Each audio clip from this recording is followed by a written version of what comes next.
कमला प्रसाद के इतने बहकावे में आ जाते हैं कि वो एक सभा में गुंडे तक बुला लेते हैं जिसमें अमृत राय पर अटैक हो जाए गुंडों के द्वारा। लेकिन प्रेमा को इस बात की भनक लग जाती है और वो अमृत राय को सभा में जाने से रोकने के लिए अमृत राय के घर पहुंचती है। लेकिन वहां जाके पाती है कि अमृत राय सभा के लिए पहले ही निकल चुके हैं। वो सभा में पहुंचती है लेकिन सभा में लड़कियों का कोई स्थान नहीं होता, तो वो साइड में खड़ी रहती है एकदम अलग जगह पे। और जब देखती है कि अब अमृत राय के पीछे लोग पड़ ही गए हैं और यहाँ बहुत दंगा फसाद हो जाएगा, तो वो स्टेज पर चढ़ जाती है और सबके सामने खुल के बोलती है कि मैं इस मोहल्ले के सबसे रईस व्यक्ति बद्री प्रसाद की पुत्री हूँ और मैं इसका समर्थन करती हूँ इस बात का कि विधवाओं के साथ अच्छा होना चाहिए। और उसका भाषण इतना अद्भुत होता है जो कि आप किताब में पढ़ेंगे कि उसको सुनकर गुंडों तक का हृदय परिवर्तन हो जाता है, क्योंकि वो भी देखते हैं कि उनके आसपास उनकी ही बहू बेटियां जो विधवा हो जाती हैं उनकी हालत किस प्रकार हो रही है समाज में। और गुंडे तक चंदा दिए जाते हैं, वहां पे दे जाते हैं, जो कि बहुत कम होता है। और जो लोग नहीं भी देना चाहते हैं चंदे, वो लोग भी समाज को दिखाने के लिए दे जाते हैं। और इससे दाननाथ को तो धक्का लगता ही है, कमला प्रसाद को भी लगता है। और दाननाथ इसलिए कई दिनों तक प्रेमा से रुष्ट भी रहते हैं, बातें तक नहीं करते। दूसरी तरफ कहानी बद्री प्रसाद के घर चलती होती है।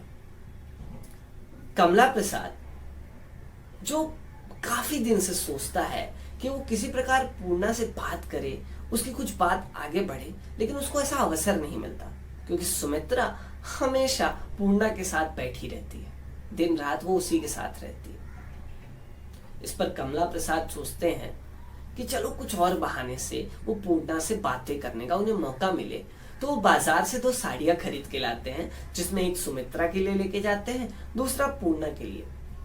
लेकिन सुमित्रा हमेशा पूर्णा के पास बैठी रहती है और जब कमला प्रसाद वो साड़ी लेके पहुंचते हैं, इस पर सुमित्रा को काफी गुस्सा आ जाता है।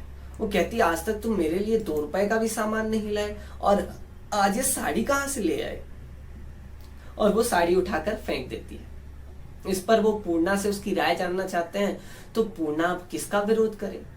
ना वो सुमित्रा का विरोध कर सकती है कि उसने साड़ी क्यों फेंकी, और ना यही कह सकती है कि कमला प्रसाद जी से कि आपने साड़ी क्यों लाई।